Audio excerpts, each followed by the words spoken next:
Welcome to How I Raised It, the podcast that goes behind the scenes with entrepreneurs who've raised capital.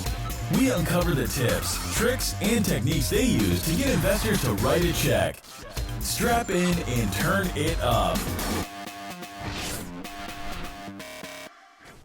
Hi, welcome to another episode of How I Raised It, produced by foundersuite.com. Today I have Andrei Serban of Fuzzbuzz coming to us from Mountain View. How's your day going? Good. Thank you so much for having me. My pleasure. Mountain View pretty much has perfect weather all year round, but you guys having a nice day so far, leading into the weekend? Yeah. Unfortunately, I haven't been outside very much recently, but yeah, it's pretty good weather. Now, are you originally from Waterloo? I think I saw something on the history there. Is that where you're from? Yep. We're all from. Well, two of us are based, we were kind of from Waterloo, Mississauga, Toronto, around there. Our third co-founder is actually from Singapore, but he's Canadian too. It all kind of goes around, yeah. You have your Canadian mafia, though. I mean, there's a lot of Canadians here in Silicon Valley, aren't there? I feel like I meet a fair number. Is there sort of like a network, below the network or above the network? Yeah, I think there's a lot of Waterloo students definitely come down here, for co-ops, and then, once they graduate, probably U of T and UBC students a lot as well. So I think it's pretty preferred to come down here for software jobs. So yeah. That's University of Toronto. And then what's the other one? U of B? What's that? UBC, British Columbia. Oh, okay. They're in Vancouver. Yeah. Cool. Awesome. Well, great. Let's just get into it. What is Fuzzbuzz? What do you guys do? Cool. Yeah. So a little bit niche here. We do fuzzing as a service.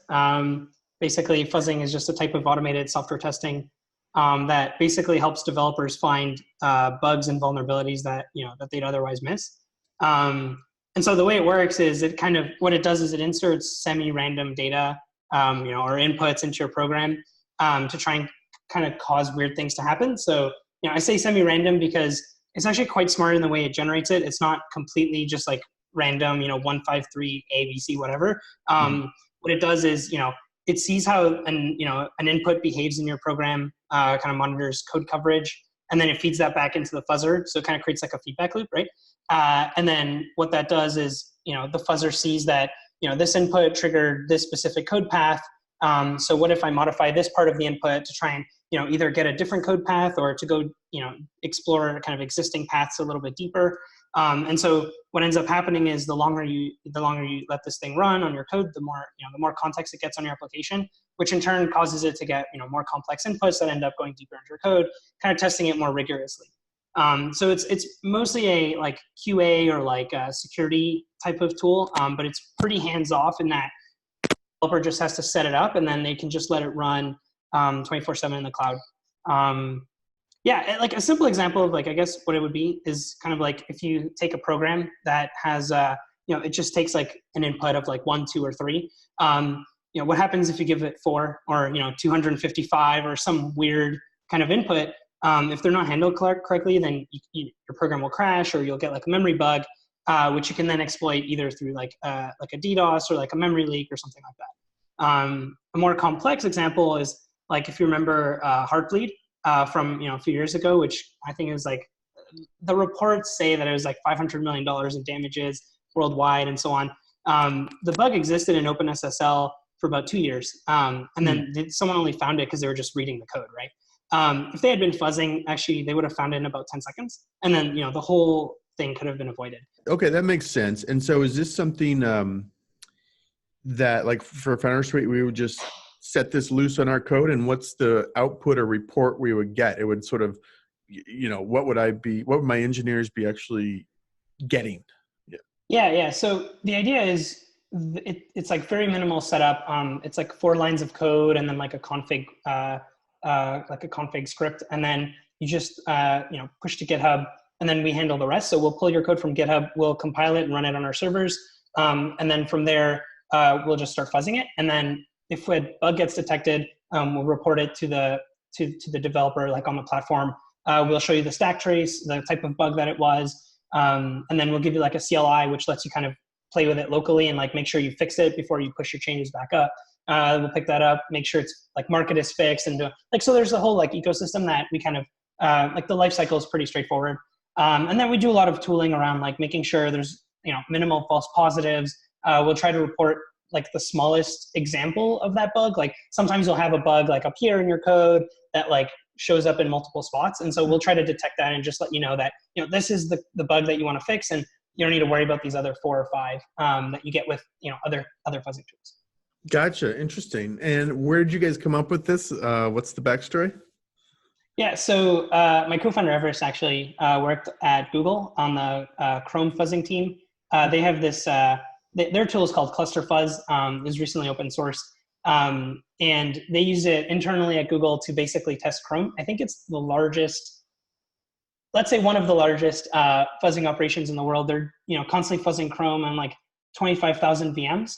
And they find like 80% of their bugs with fuzzing. So 80% with fuzzing, 10% with unit tests, and then 10% just out in the wild from users. Mm-hmm. And so they love fuzzing. And so that's kind of where he got the idea. He saw how they did it. He saw the problems that they had as well with like different ways that they built it. Then he went to Coinbase, basically set it up for Coinbase internally. And that's kind of where it clicked for us. We realized, if Google does it for Chrome, and then they also have like an open source offering that they do. And then Coinbase needs it. But the problem with Coinbase was like they hired him as a security engineer, and as soon as they found out that he had fuzzing experience, that's when they got him to do it. So basically, there was not enough people that knew how to do it, despite the fact that like everyone kind of needs some sort of fuzzing solution or wants to have it. Most security teams will want something like this.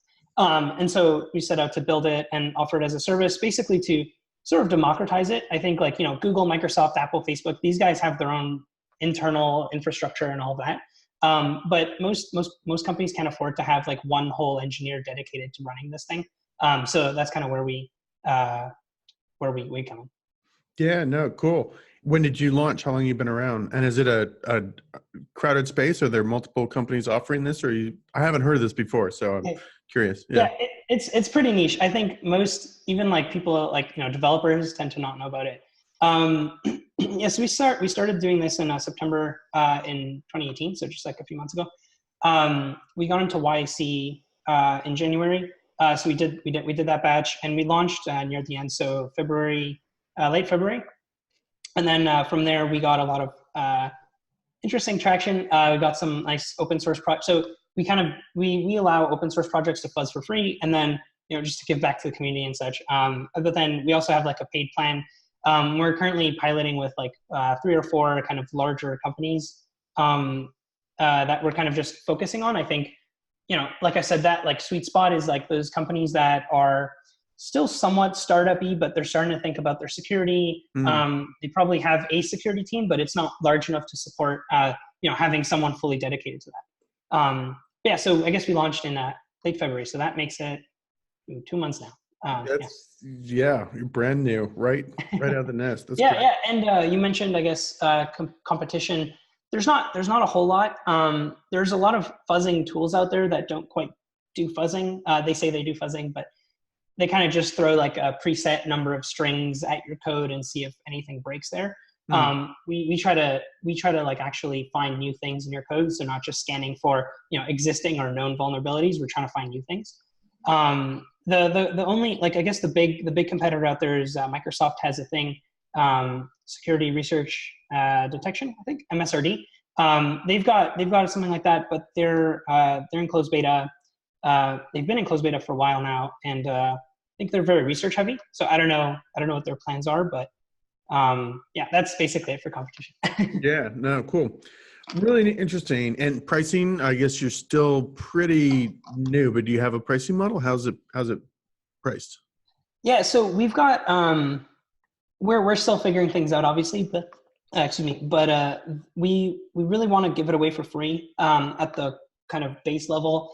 We want our hypothesis is that basically everyone should be or could be fuzzing, and so we want to kind of just let everyone fuzz if they want to. So we give 1 CPU for free away. You know how ridiculous this conversation would sound if you didn't hear sort of the build up to it. Yeah. Keep going. Of course. Yeah, we get that a lot.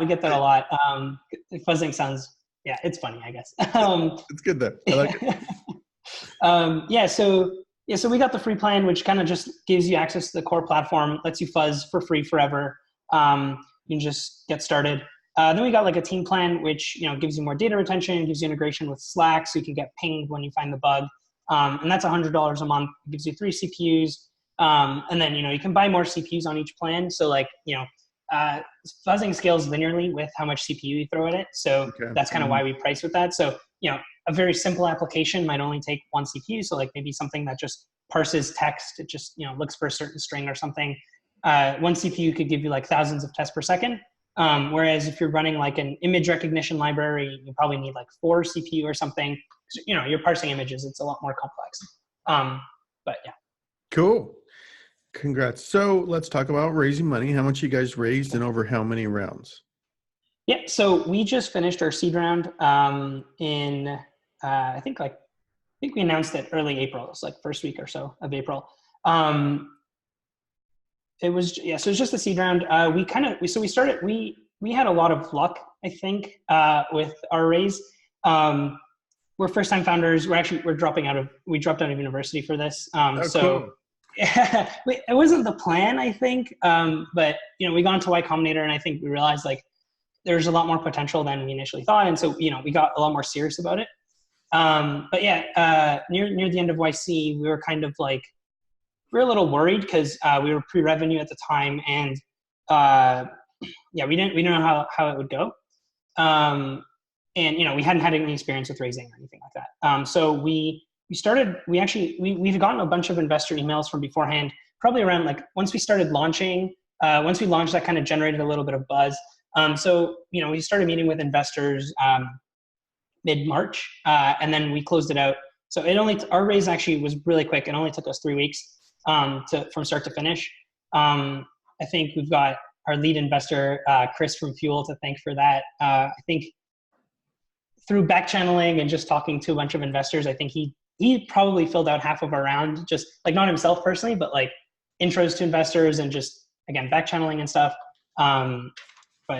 And how did you get him, or how did he? So let's rewind a little bit. I mean, you guys got it. You had this idea. You're working on this, and you apply to YC. You get into YC, Y Combinator, and then did you meet Chris at demo day, or what's the sort of more granular lead up to this? Yeah.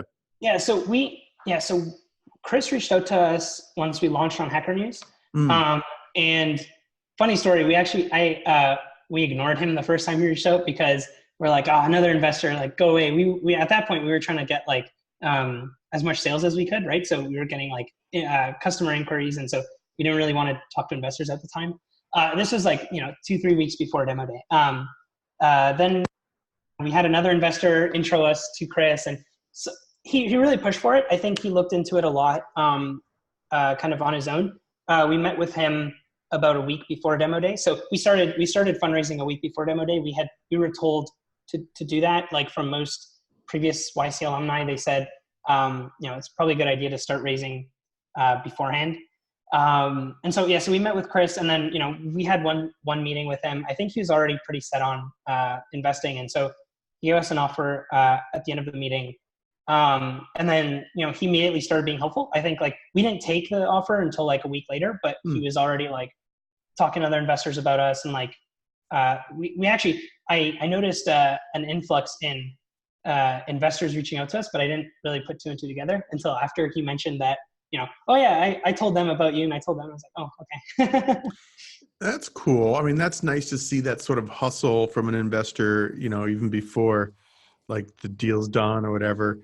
Yeah, that's great. That's great. And did he bring in, I see Homebrew and Susa are some other names on the round. How'd those guys come together into the round? Yeah. So we raised, so in total we raised 2.7 million. It's kind of a funny story there. We initially set out to raise 1.5. But I think like, I'm not entirely sure now. I think actually, yes. Homebrew and Susa both reached out to Chris. Yes. Yeah. And then Chris reached out to us and asked if we wanted to be introed, and then did the intros. And then those went pretty well as well. Most of our investors, a lot of our investors are actually intro from Chris. So, super appreciate how much he's done. I think he just really believes in it. he invested in Mesosphere and CoreOS early on as well. So I think he sees the potential in like a good dev tool that helps with security. But, yeah. Let's talk about Demo Day a little bit. You mentioned, you were counseled to kind of start fundraising just a week before Demo Day. Is that sort of the strategy if people are in other accelerator programs or YC, that might be listening to this? Like, maybe the question is, do you start fundraising the day you get into YC, or do you start doing a week before Demo Day? Or I've even heard some people kind of wait till after Demo Day. I don't know. Any thoughts on that? Yeah, so I'm still not entirely sure the best way to go about it. I do think that starting earlier is better, but not super early. So I guess for context, YC it was from January, I think 3rd until March 18th was our Demo Day. So we spent the first, all of January, all of February, and the first week of March just building Fuzzbuzz and talking to customers. We were told to do that, and I think that was a smart choice. We had we would not have had a product if we started raising, and I don't think we would have had any success trying to raise beforehand either, just because we had like nothing. Yeah. However, I think what happens is at Demo Day, you just get so many investors that it's hard to maybe set yourself apart. And so if you do have investors reaching out to you, I think like a week, 2 weeks before, your Demo Day or your pitch or whatever, I think it's probably a good idea to start taking those calls, even if nothing comes out of them, just to get a sense of how investors work and, what the discussions feel like and look like. Because once Demo Day comes around or pitch day or whatever, you're going to have a ton of interest that, you might not know what to do with. And that's kind of when you don't want to screw up. That's certainly what happened to us. Like we took, I think, 10, 15 meetings before Demo Day. And then on Demo Day, I think we had probably 30 investors just talk to us. A bunch more email us.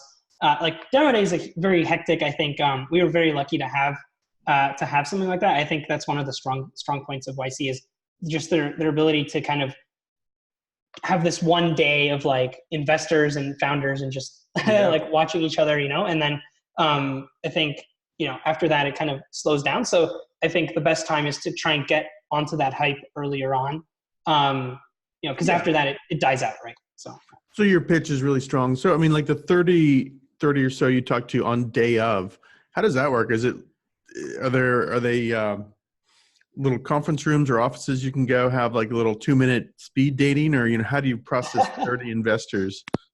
It's a lot. So they definitely weren't serious talks. It was more like, hey, I'm interested, here's my email, let's talk after. Right. But YC this year the batch was really big.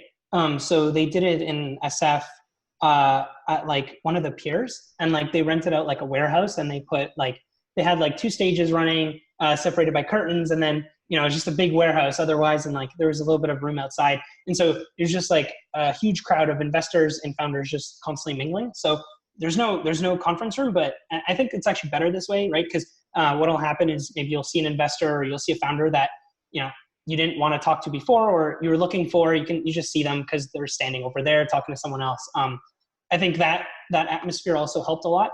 Just being able to hey, how are you doing? And just quickly just walk over to someone and talk to them. But yeah, that's, I think so Demo Day is more, and NYC tells you this as well. They don't try to raise any money on Demo Day. Just get as many leads as you can and follow up later, right? There's no way you can talk to someone. It's loud. They have tons of other companies they want to talk to. So yeah. Do they just? I haven't been, obviously, by my questions to a YC Demo Day, but do the investors have a big, giant badge on that say investor, or a hat, a special conical hat or something that points them out as investors, or what's it work? How's it work? Yeah. So when you sign in the morning, you get a badge. So if you're a founder, it's yellow. YC employees get orange badge, and then all the investors get green. So it's really easy to spot them because it's just this big green badge on their chest. Yeah. It makes sense. Yeah, logical. I've been to other conferences where they do have similar badge things, and you'll see the investors either turn the badge around or they'll tuck them in their jacket. Otherwise, they're just mobbed, right? But I'm sure swarmed. the YC demo day, it's probably more of a better balance of power, market and supply and demand, right? Cool. What would you say is your other one or two top fundraising takeaways that you learned from YC that maybe you could share? From YC specifically, or just in general? I would say either. Yeah. I mean, if you've picked up some other great tactics or strategies that you raised it around pretty quick, and it sounds like you've got, at least partly lucky there, or very prepared. I don't want to say it's luck, right? That's not true. But I mean, you're in the right time, the right place with a good product, and on Hacker News, that's not luck. That's, but what else have you kind of picked up along the way that's been useful? Sure. Yeah. I think, like one thing that we quickly learned was how much investors talk to each other. Yeah. The kind of behind the scenes so again, this is our first time raising, a year ago we were still in school, so we had no idea about how any of this works. But I think what happened was we would, Chris and all of our other investors would kind of tell us oh, watch out for this guy or whatever. Watch out for this guy, he's going to make an offer or something. But what we ended up realizing was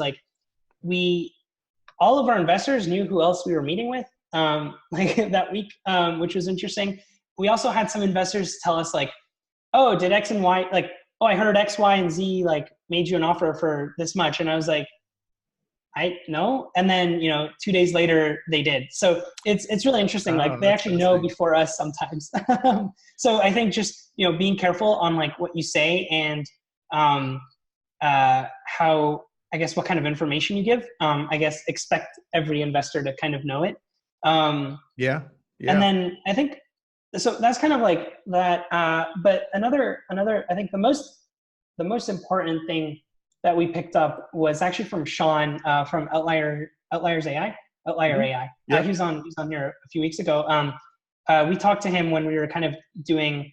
So at the end of our raise, we were at 2 million. We were around 2 million raised, and then we actually got two offers from Homebrew and Susa at the same time, and we weren't entirely sure which one to take because we were trying to raise around 2 million. And so we kind of asked for references from both of them to kind of get a sense of from their founders what they thought of each one. Yeah. And the last conversation I had was actually with Sean from Outlier, who happened to have both of them as investors. And he asked us what terms are you raising on? And he kind of looked into it and he's just take both and stop worrying about it. And so I guess the reasoning behind it, or kind of to go more in depth in what he means is, he just stressed don't over optimize your seed round. Take as much money as you can get if it's there at this point in time.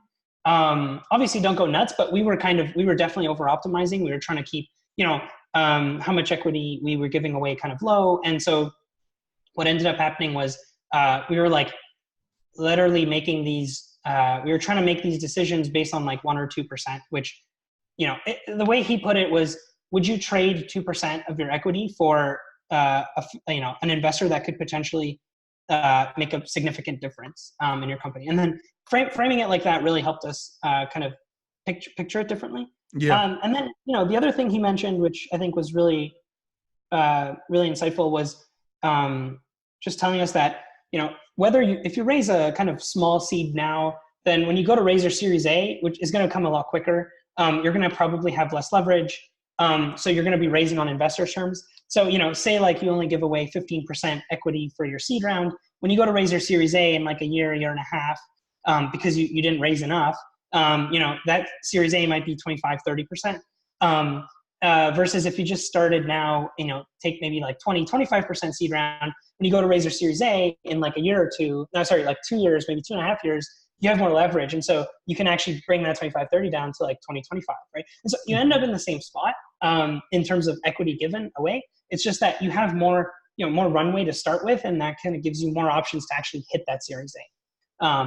So I think that made us realize why are we actually trying to optimize from Homebrew or Susa? We just ended up taking both, and we're super happy with that decision. I think both of them and all of our investors have been super helpful so far. We'll see. I mean, it's only been a month, but I don't expect any problems. Yeah, that's great. So you had interest from both Homebrew and Susa, and Chris, who's with Fuel Capital, right? Yeah. Was already kind of got his foot in the door. So how did all those three firms want to lead? And it sounds like you raised the total amount you're raising from 2 to 3 something. How did you break up, like who's leading, who's following? Did you give everyone an equal piece of the pie or what? Yeah. I think definitely Susa and Homebrew and Fuel all usually like to lead. Mm-hmm. I think so. At that point, we were kind of near the end of our raise, and it was clear that Fuel was going to be the lead. And I think they were okay to kind of be like, it's like, so for us, we don't try to differentiate like, oh, this is our lead investor, and then these guys, they're worth less or something. Like we have a lot of angels who have like almost, very little, right? Who we talk to a ton. And they've been super helpful just because they have more like context maybe, or like knowledge, like hands-on knowledge or something like that. So for us, it doesn't make any difference. I talk to all three, or I try to talk to all three equally. But I think when they kind of noticed that Chris was leading and they said they were willing to take a little bit of more backseat on this, I think Chris is usually a good signal. Like Chris investing in your company is a good signal. So I think they were just following on that. But that's just my thoughts. I don't know. Yeah, you didn't have to. Well, I mean, these things matter later down the road when you have a big exit, right? Or then it's the bragging rights of we led their seed round, right? And it's terminology. It's kind of like, are you a co-founder or are you founding team or you, right? Like these things don't matter in the early days. They matter bragging rights when the company is successful down the road. So I was just curious if you had to carve out, titles or sort of balance. I mean, it's a good position to be in, have 3 attractive firms that you want to all get in. Okay. I think they've all got very sizable, kind of similar amounts as well. Yeah. So I think that helps a little bit too. Did you have to form a board? Did you create a board? No, not for seed. I think we didn't form an official board, but one thing that we kind of wanted to do, and the idea came from Satya at Homebrew, was to do like monthly syncs, or like, every 6 weeks or something, just sync up and sort of like a board meeting. And so that was kind of Satya's idea, and I really like that idea. Like I said, we're pretty new to this whole thing, so we like as much advice as we can possibly get, especially from people who are way more experienced than us or people who've done this before. So we didn't form an official board, but we do meet up, every month with Fuel, Susa, and Homebrew to just kind of discuss what happened in the past month. Any questions we have like going forward, on top of like the investor updates that we do, and like we talk to all of our investors, like we text them or email or whatever. But I think this really helps us, kind of go the extra step and like holding us accountable, and preparing us for board meetings. I think probably once we go to Series A, I imagine that's going to become a lot more formal. So yeah. Yeah, it makes sense. Very good. Well, I'm sure raising the round probably put your parents' minds at ease a little bit that you had dropped out of college and gone off to do this wild startup thing, right? So sort of. they're pretty traditional. I think like they when we first started the company, I'm like if we raise this much money or if we do this much in sales, then you'd be okay with me dropping out, right? And they'd be like, no, like you need to do your school. And but I think they slowly realized that like, oh, okay, hold on, like this is kind of legit. It's like a pretty decent reason to I guess to drop out for. So they're a little bit more okay with it now. I think they secretly want me to go back to university, probably after all of this is done, but I don't know how realistic that is. Yeah. I would love to go back and take some college classes again. It's like, I don't know, it's a special time in life. Like I'd love to do that. So Well, really good. All right. Well, the ink is barely dry on this latest round. Are you already starting to think about next round yet? Are you taking any steps to kind of prepare for that, or just focused on product and customers? Yeah, I don't know. I think so. Our burn rate's really low, and we like it that way. And so I think, low burn rate coupled with our like $2.7 million, at least for us, is a large chunk of money for, like I said, compared to our burn. So I think like if we when we raise our Series A, it would probably be in like 2 years, maybe 2.5 years. So we did that intentionally. I think we want to just make sure that we have as much runway as we can to just play around with things before, once Series A comes around, things get a little bit more serious. You need product market fit and you need all of that. So we, extended our runway on purpose. So we're trying to, we're going to probably hire like 1 or 2 kind of developers just to be able to move a little bit quicker. But I think that's probably where we'll stop, at least for this year. Just like I said, keep burn rate low and make sure that we just, hit product market fit. Just, iterating on product and talking to customers and stuff. And I think we're on the right track so far. I think the other big thing that we need right now are visas, to come back here. So, kind of there's a lot of stuff like in limbo, but I think, in about 2 years, probably raise our Series A. I, hope to have, I'm sure we'll get to product market fit by then. And then, go from there. Different question, total tangent, but sure. Any thoughts of basing the company in Waterloo? I mean, Toronto and Canada's it seems like a pretty great place to build a company. Things are cheaper, talent's cheaper. You've been here in Silicon Valley for a little while now. What are your sort of thoughts on that? Kind of Silicon Valley versus, Toronto or Waterloo. Yeah.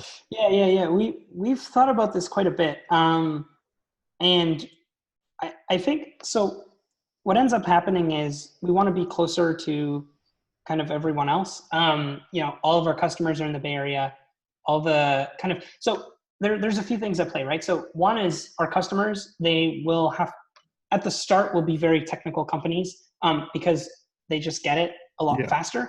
So it's easier to sell to them, and, it makes more sense to do that.